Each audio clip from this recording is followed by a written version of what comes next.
Greetings to everyone. We are Dr. Raghu V. Prakash and Hithendra K. from Indian Institute of Technology, Madras, India. Today, we are here to present our work on the combined influence of pinhole interference and additional hole on the stress intensity factor for a pin-loaded finite plate. Several types of joints are used in industries such as rivets, bolts and nuts, pin joints, and leg joints. These joints find applications in all sectors such as aircrafts, shipbuilding, space, automobiles, and civil structures.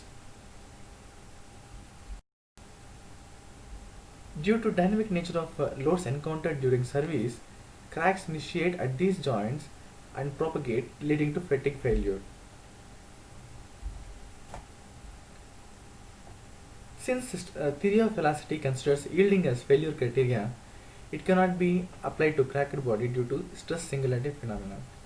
Stress concentration Kt tends to infinity at crack irrespective of crack length, so it cannot form the correct measure to quantify the state of stress at cracks. To overcome this problem, intensity of stress distribution at crack tip is described by stress intensity factor K, which is beta times sigma root pi a, where beta is a geometric factor depending on the structural component, sigma is remote stress, and a is a crack length. SIFs for standard geometries are available from various handbooks. The SIF shown here is another form of expression shown in the previous slide.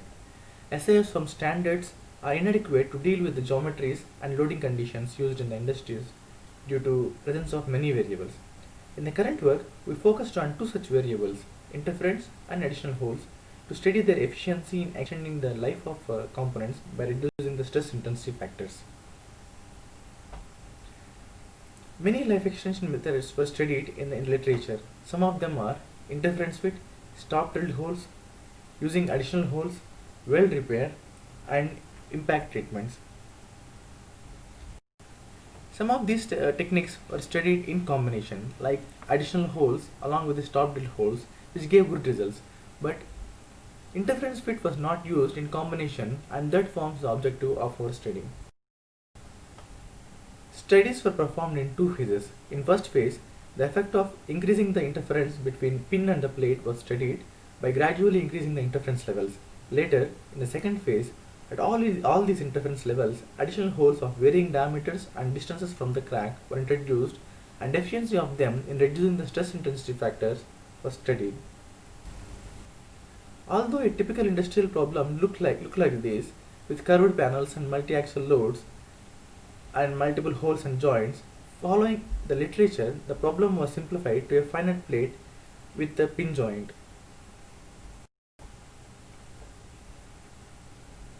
Initial studies were conducted without any additional hole and only with the interference at pin joint. The plate was 120 mm long, 60 mm wide, and 2 mm thick, with length to width ratio of 2. The diameter of hole is 8 mm, with pin interference varying as 0%, 0.1%, 0.2%, 0.3%, and 0.5%. Crack lengths varying from 9 mm to 34 mm were introduced and were expressed in terms of 2A by W ratios ranging from 0.15 to 0.57. Stress intensity factors were estimated at each crack length at all these interference levels. With 10 crack lengths and 5 interference levels, total number of cases were 50. In the second phase, to study the effect of additional hole at a distance EY from the crack, an additional hole was created. The hole was positioned at 5 different locations with increase in the distance of it from the crack. The distance was varied as 1.5 times capital R plus small r plus 5 xi, where capital R represents the radius of center hole, that is 4 mm, and small r represents the radius of additional hole. Xi is equal to 0 implies the closest position, and xi of 4 the farthest. Already we have 10 crack lengths and 5 interference levels. With the additional hole diameters of 4 mm, 6 mm, and 8 mm, and 5 positions each for these holes, we have a total of 750 test cases. Finite element analysis was used to simulate all these test cases by assuming plane stress model. ANSYS was used for these simulations. Material was mild steel with the Young's modulus of 210 GPa, Poisson's ratio of 0.3, yield strength of 250 MPa and ultimate strength of 450 MPa. The top edge of the plate was fixed and a load of 9600 newtons was considered to simulate the remote stress of 80 MPa. Friction coefficient between a pin and plate was considered to be 0.2. Plane 183 was used for meshing plate and pin, and contact 172 and target 169 were used to define the contacts between pin and plate. Mesh convergence was checked with the sample standard problem, and difference in the SIF between simulated value and the theoretical value was less than 0.5%. Let us start with the results of presence of interference alone without any additional holes. At 0% interference level, this is the variation of SIF with increase in crack length. The rate of increase in SIF increases for shorter crack lengths, then reduces and increases again for longer crack lengths. The same result is expressed in terms of geometric factor beta, that is Ki by sigma root pi a, and 2a by W ratio for better representation. Variations of SIFs were plotted for all interference levels considered. Here it is plotted for the 0.1%, 0.2%, 0.3%, and 0.5%. When compared to no interference, that is 0%, significant improvement was observed in SIF values at all interference levels till a crack length of 16 mm, or in terms of 2a by W ratio of 0.27. Beyond that, as crack length progressed, differences between SIFs observed at all interference levels reduced. To quantify the benefit of interference, the results were plotted in terms of percentage reduction in SIF compared to no interference. As seen here, at the shortest crack, 0.3% interference is most effective in reducing the SIF by almost 22.4%, followed by 0.5% interference, 0.2% interference, and 0.1% interference. Till 2a by W ratio of 0.23, 0.3% interference has the most beneficial effect, beyond which 0.5% yielded better reduction in SIF.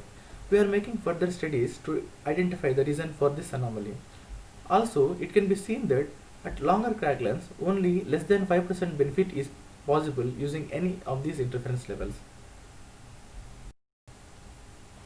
Now, let us discuss the effect of introducing additional hole along with interference, starting with its size effect.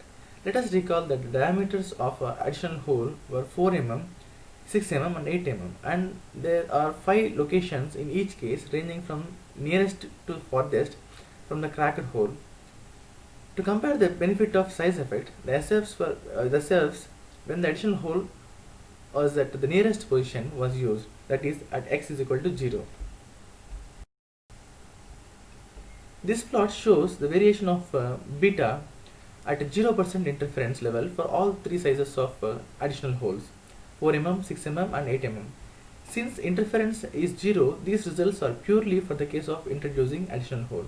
It can be seen clearly that introducing additional hole has brought down the SIF, and higher diameter hole, that is 8 mm diameter, has the most beneficial effect. In terms of percentage, D8 has brought down the SIF by a maximum of 7%, followed by D6 and D4. At higher crack lengths, it can be seen that there is no influence of diameter of additional hole. Similar curves were plotted at all interference levels. Among all, 0.3% proved to be the most beneficial one for all the crack lengths, and highest benefit was found to be for 8 mm diameter additional hole with a maximum of around 9.23% at the shortest crack. Having discussed the individual contributions to reduction in SIF, let us compare the combined effects of using interference and additional hole considering the 8 mm diameter additional hole. Results show that the combined effect reduced SIF by a significant percent for shorter and medium crack lengths at all interference levels. Among all, 0.3% has the most beneficial effect with 29.5% reduction at 2A by W ratio of 0.15. There are a few peculiar observations in the combined results when compared with the interference case alone. In the interference case, 0.5% was more beneficial than 0.2% for all 2A by W ratios, but in presence of additional hole, till 2A by W ratio of 0.2% interference is more beneficial than 0.5% interference. Also, in presence of additional hole, the transition of 0.5% interference becoming more beneficial than 0.3% occurs at 2A by W ratio of 0.27 instead of 0.23 observed in case of interference alone case. Another observation is at a very long cracks, that is 2A by W ratio of 0.567, the advantage gained due to addition of hole is negligible. That is, reduction in SIF at longer cracks is mainly due to interference rather than the presence of additional hole. Now we shall move on to the combined effects of interference and the distance of additional hole from the cracked hole. For shorter and medium crack lengths, SIF was the least when the additional hole was nearest to the cracked hole, that is at xi is equal to 0. As the additional hole moved further, SIF slowly increased till a threshold crack length at which there is no difference in the SIF values irrespective of the position of additional hole. For a sample case of 4 mm diameter additional hole at 0.3% interference level, at a threshold crack length of 20 mm, it can be seen that at all 5 locations of additional hole, SIF remains the same. Differences in SIF between nearest and farthest points of hole were plotted for all the diameters at all interference levels. This is for D4, this is for D6, this is for D8. It can be seen that it is at D8 that the difference in the SIF is highest with 8.29% at 0.3% interference level, followed by 0.2% interference, 0.1%, 0% and 0.5%. Threshold crack length varies with the diameters of additional hole and the interference levels at pin joint. It can be observed that these thresholds tend to move towards the higher crack lengths with increase in the diameter of additional hole. Beyond threshold crack length, the SIF at the nearest position is slightly higher than that of the farthest position, that can be seen in the negative difference. To conclude, initial studies were performed on a pin-loaded centrally cracked hole at various interference levels. Further studies were done by introducing an additional hole with varying diameters and distances from the center of cracked hole. The percentage reduction in SIFs in both cases were analyzed individually and in combination. The highest reduction in SIFs was observed due to combined effect of 8 mm diameter additional hole and 0.3% interference till 2A by W ratio of 0.267, beyond which 0.5% interference was found to be more beneficial. Threshold crack lengths were identified where SIFs remain the same irrespective of the distance of additional hole from the crack. These are some of our references. We thank you for providing the opportunity to present our work, and thank you for your time.